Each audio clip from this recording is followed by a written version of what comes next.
गुरुवर्य Shridhar Bhosale sir यांच्या अमृत महोत्सवी सोहळ्यासाठी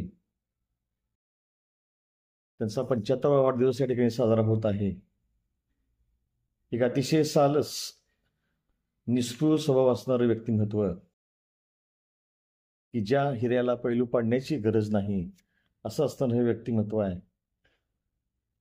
आणि सांगायचं म्हणजे सर शिक्षण प्रसारक मंडळाचे संचालक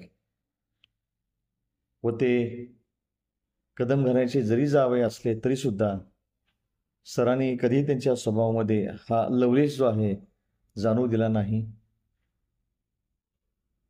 सरांच्या स्वभावाची त्रिसूत्री जी आहे, स्पष्ट वक्तेपणा, नीटनेटकेपणा आणि वक्तशीरपणा ही त्यांच्या अंगामध्ये त्रिसूत्री आहेत। आणि या त्रिसूत्रीच्या जोरावरतीच सरांनी आपल्या आयुष्याची यशाची शिखरे जी आहेत ती पादाक्रांत केलेली आहेत।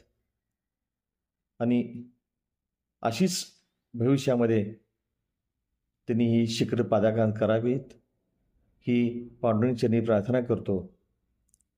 आणि त्यांच्या या अमृत महोत्सव सोहळ्यास मी या ठिकाणी शुभेच्छा देतो आणि थांबतो।